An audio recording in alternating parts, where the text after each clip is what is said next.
ഭാഷണത്തിന്റെ അവസാന ഭാഗം അൽ മുസ്ലിമു മൻ സലിമൽ മുസ്ലിമൂന മിൻ ലിസാനിഹി വയദിഹി ലാ ഇലാഹ ഇല്ലല്ലാഹ് മുഹമ്മദുർ റസൂലുള്ളാഹ് എന്ന ആശയത്തിൽ ഞാൻ വിശ്വസിക്കുന്നു എന്ന് പറഞ്ഞ് മുസ്ലിമായി ജീവിക്കുന്ന ഒരു മനുഷ്യനെ കുറിച്ച് നാവുകൊണ്ടോ തൻ്റെ കരുത്തുകൊണ്ടോ ഉപദ്രവം ചെയ്യാത്തവനാണ് മുസ്ലിം.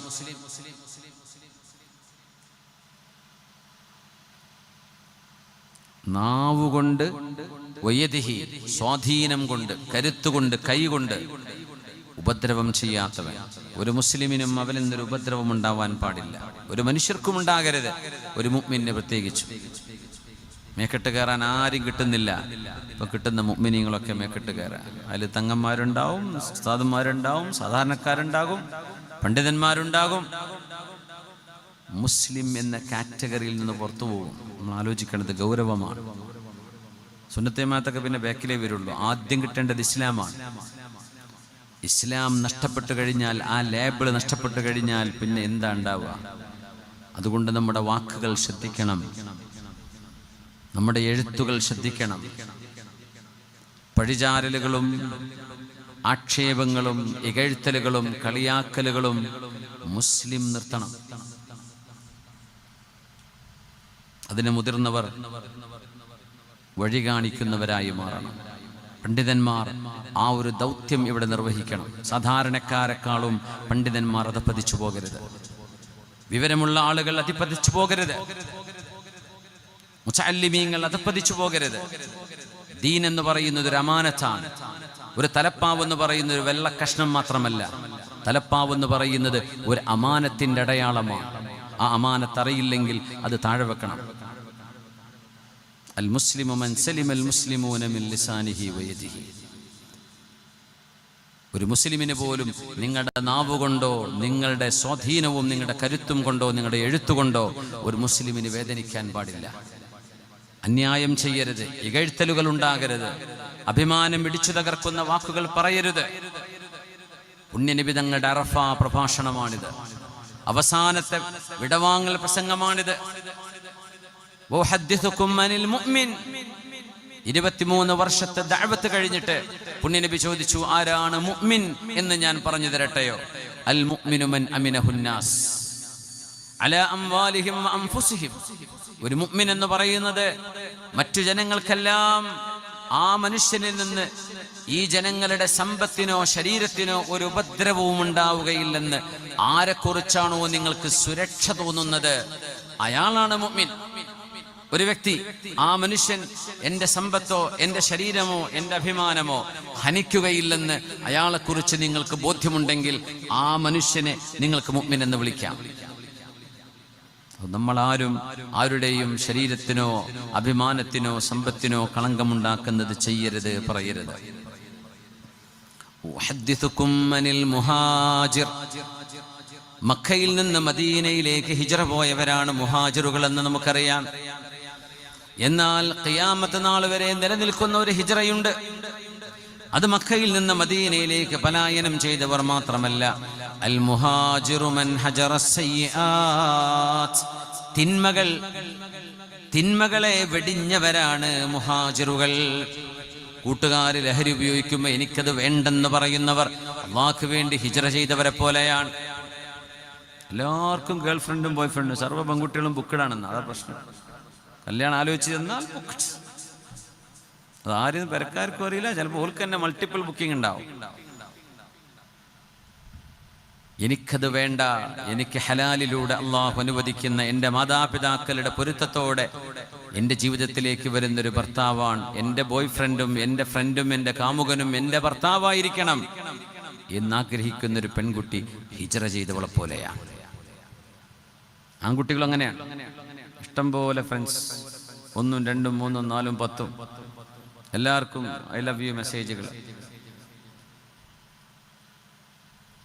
എൻ്റെ കൂട്ടുകാരൊക്കെ അത് ചെയ്യുമ്പോൾ എനിക്ക് അല്ലാഹു ഹലാലിയോട് അനുവദിച്ചത് മാത്രമേ എനിക്ക് വേണ്ടൂ എന്ന് പറയുന്ന ഒരു ചെറുപ്പക്കാരൻ ഹിജ്റ ചെയ്തവനെ പോലെയാണ്. അൽ മുഹാജിറു മൻ ഹജറ സയ്യിആത്ത്. വഞ്ചനയും നുണ പറയലും പരിഹാസവും പലിശയും ഗുണ്ടായിസവും ലഹരിയും അരങ്ങ് തകർക്കുമ്പോൾ ഏത് മക്കളാണോ ഞങ്ങൾക്കിത് പാടില്ലെന്ന് ഞങ്ങളുടെ ദീൻ പഠിപ്പിച്ചിരിക്കുന്നു, ഞങ്ങൾക്കിത് വേണ്ടെന്ന് പറഞ്ഞ് ഒരു സിഗരറ്റ് വലിക്കുന്നത് പോലും ചെയ്യാതെ സുരക്ഷയുടെ മാർഗത്തിലേക്ക് പ്രവേശിക്കുന്നവർ അള്ളാഹുവിന് വേണ്ടി ഹിജറ ചെയ്തവരാണ്. അതുകൊണ്ട് ഖിയാമത്ത് നാൾ വരെ ഹിജറയുണ്ട്. ആ ഹിജറ, ഹജറ എന്ന് പറഞ്ഞാൽ ഉപേക്ഷിക്കുക എന്നാണ്. അൽ മുഹാജിർ, മക്കയെ ഉപേക്ഷിച്ച് മദീനയിലേക്ക് പോയവരാണ് ആദ്യകാല മുഹാജിറുകൾ. മദീനക്കാരായ നാട്ടുകാരെയാണ് അൻസാറുകൾ എന്ന് പറഞ്ഞത്. ഖിയാമത്ത് നാൾ വരെ മുഹാജിറുണ്ട്. മൻ ഹജറ സയ്യിആത്ത്, തിന്മകളെ വേണ്ടെന്ന് വെച്ചവരൊക്കെ മുഹാജിറുകളാണ്. അള്ളാഹു നമുക്കതിന് ഭാഗ്യം നൽകട്ടെ. വൽ മുഅ്മിനു ഹറാമുൻ അലൽ മുഅ്മിൻ, ഒരു മുഅ്മിനായ മനുഷ്യന് പവിത്രതയുണ്ട്. മറ്റൊരു മുഅ്മിനായ മനുഷ്യൻ ആ പവിത്രതയെ അംഗീകരിക്കണം. കഹുർമതി ഹാദൽ യൗം വലഹ്മുഹു അലൈഹി ഹറാമുൻ അൻ യഅകുലഹു ബിൽ ഗീബതി യഗ്താബുഹു.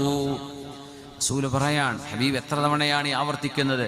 ഒരു മുസ്ലിമിന്റെ പച്ച ശരീരം നിങ്ങൾ തിന്നരുതേ.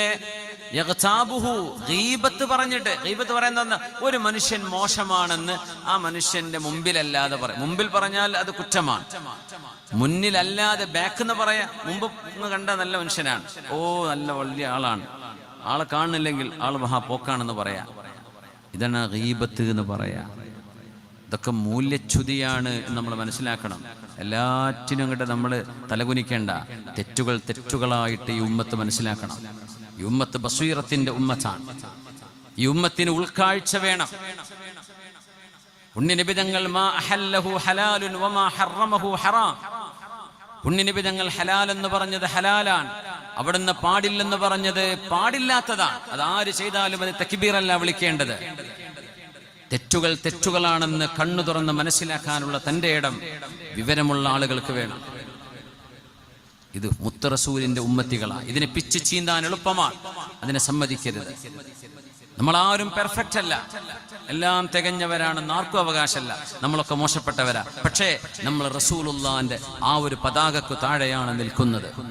ആ ഹബീബിനെ വേദനിക്കുന്നതാണ് നമ്മൾ തമ്മിൽ തല്ലുന്നത്, നമ്മൾ പഴിചാരുന്നത്, നമ്മൾ പരസ്പരം ചീത്ത വിളിക്കുന്നത്.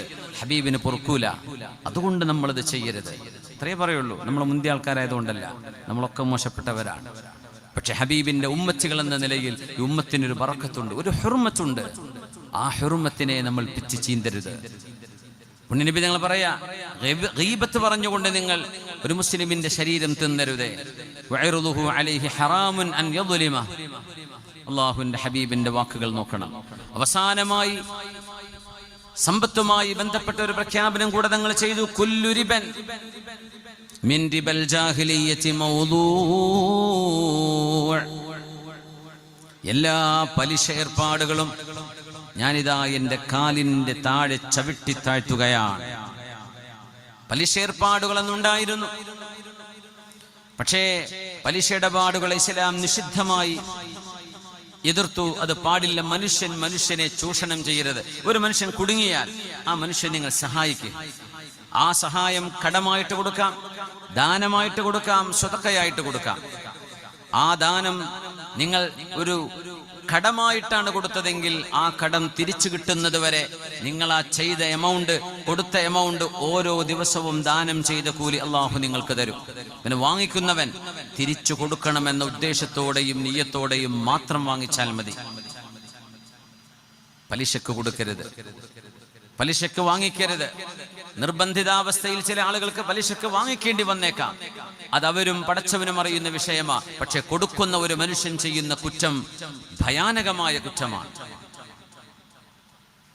കുല്ലു റിബൻ മിൻ റിബൽ ജാഹിലിയ്യതി മൗദൂ' വഅവ്വലു റിബൻ നദഉഹു റിബൽ അബ്ബാസ് ഇബ്നു അബ്ദുൽ മുത്തലിബ്. എന്റെ അളാപ്പയായ അബ്ബാസ് ഇബ്നു അബ്ദുൽ മുത്തലിബ് എന്നവർ ഇസ്ലാം സ്വീകരിക്കുന്നതിന്റെ മുമ്പ് പലിശ ഏർപ്പാടുകൾ ചെയ്തിരുന്ന ആളാണ്. അബ്ബാസ് തങ്ങളിൽ നിന്ന് ആരൊക്കെയാണോ കാശ് വാങ്ങിയത് ആ കാശ് മൂല്യം അതുപോലെ തിരിച്ചു കൊടുക്കുക. കാലം മുന്നോട്ട് പോകുമ്പോൾ വേരിയേഷൻ വരും, അത് മനുഷ്യർ സഹിക്കണം എന്നാണ്. ഇന്ന് 100 രൂപ, നാളെ 100 തിരിച്ചു വരുമ്പോ നാളെ 100, 110 മൂല്യമുണ്ടായിരിക്കാം. ആ വ്യത്യാസം മനുഷ്യന് വേണ്ടി സഹിക്കാൻ തയ്യാറാകണം. ചൂഷണം ചെയ്യരുത് മനുഷ്യനെ. ഗതികേട് കൊണ്ടല്ലേ കടം ചോദിക്കുന്നത്? മനുഷ്യത്വം നിലനിൽക്കണമെന്നാണ് ഇസ്ലാം പറയാ. അധ്വാനിക്കാതെ മേയും കയ്യും അനങ്ങാതെ ഉള്ള പൈസയെ മൾട്ടിപ്ലൈ ചെയ്യുന്ന ഈ പരിപാടി അത് ബാങ്ക്രപ്സിയാണ്. സാമ്പത്തികമായ അരാജകത്വം ഉണ്ടാകും. അതുകൊണ്ടാണ് ഇസ്ലാം പലിശ പാടില്ലെന്ന് പറഞ്ഞത്. മനുഷ്യനെ സഹായിക്കണം, ചൂഷണം ചെയ്യരുത്. പലിശ എന്നത് ചൂഷണമാണ്. അതുകൊണ്ട് ജാഹിലിയ കാലങ്ങളിൽ തുടർന്നു പോന്നിരുന്ന പലിശകളിൽ ആദ്യത്തെ പലിശ ഞാൻ അസാധുവായി പ്രഖ്യാപിക്കുന്നത് എൻ്റെ കുടുംബക്കാരനും എൻ്റെ പിതാവിൻ്റെ അനിയനുമായ അബ്ബാസ് ഇബ്നു അബ്ദുൽ മുത്തലിബ് റളിയല്ലാഹു അൻഹുവിൻ്റെ പലിശ ഏർപ്പാടുകളാണ്. മൂല്യം എത്രയാണോ നിങ്ങൾ വാങ്ങിച്ചത് അത് തിരിച്ചു കൊടുക്കുക. പലിശ നിങ്ങൾ കൊടുക്കേണ്ടതില്ല. നിങ്ങളാരും ഇതുവരെ ചെയ്ത ഏർപ്പാടുകളിൽ നിങ്ങളുടെ മൂലധനം നിങ്ങൾക്ക് തിരിച്ചു വാങ്ങിക്കാം. എന്നാൽ 1 കൊല്ലം കഴിഞ്ഞാൽ ഇത്ര ശതമാനം കൂടുതൽ, 10 കൊല്ലം കഴിഞ്ഞാൽ ഇത്ര കൂടുതൽ, ഇങ്ങനെ പറഞ്ഞ് മനുഷ്യന്റെ കിടപ്പാടങ്ങൾ നഷ്ടപ്പെട്ടു പോകുന്ന ബാങ്കുകളിൽ കൊണ്ടുപോയി വെച്ചതിന്റെ പേരിൽ ഒന്ന് ഉറങ്ങാൻ പറ്റാത്ത എത്ര വീട്ടുകാർ നമ്മുടെ നാടുകളിലുണ്ട്. 2 ലക്ഷം രൂപയായിരിക്കും വാങ്ങിയിട്ടുണ്ടാവുക. തിരിച്ചടക്കാൻ പറ്റാത്തത് 10ഉം 20ഉം 50ഉമായിട്ട് ഒരു മനുഷ്യന്റെ ചങ്കിന് മുറുക്കി പിടിച്ച് ഒന്ന് ഉറങ്ങാനും ഒന്ന് പൊട്ടിക്കരയാൻ പോലും കഴിയാതെ കയ്യിലുള്ള എല്ലാം നഷ്ടപ്പെടുന്ന വിധം പലിശയുടെ കരാള ഹസ്തങ്ങളിലേക്ക് പാവപ്പെട്ടവന്റെ ജീവിതം ഞെരിഞ്ഞമരുമ്പോ അല്ലാഹുവിന്റെ ഹബീബിന്റെ പ്രഖ്യാപനം ഒരു സമൂഹത്തിന് വേണ്ടിയുള്ള പ്രഖ്യാപനമാണിത്. ഹബീബിവിടെ പറയുന്നത്, ഞാൻ പോവാണ്, എൻ്റെ മോള് ഫാത്തിമയെ നിങ്ങൾ നോക്കണേ, എൻ്റെ ഭാര്യമാർ ആയിഷ ബീവി അടക്കമുള്ളവര് അവർക്ക് വരുമാനമില്ല കേട്ടോ, നിങ്ങൾ അവരെ തിന്നാൻ കൊടുക്കണേ. ഇതൊന്നും തങ്ങൾ പറഞ്ഞില്ലല്ലോ. തങ്ങൾ പറഞ്ഞത് മുഴുവൻ മനുഷ്യർക്ക് വേണ്ടിയാണ്. അതാണ് ഹബീബിന്റെ ക്വാളിറ്റി. മനുഷ്യർക്ക് വേണ്ടിയാണ് ഹബീബി പറഞ്ഞ വാക്കുകളൊക്കെ സ്വല്ലല്ലാഹു അലൈഹി വസല്ലം. അങ്ങനെ ഒരു അന്ത്യപ്രഭാഷണം ചെയ്തുകൊണ്ടാണ് അറഫാ മരുഭൂമിയിൽ ബിസ്മില്ലാഹിർ റഹ്മാനിർ റഹീം അൽ യൗമ അക്മൽതു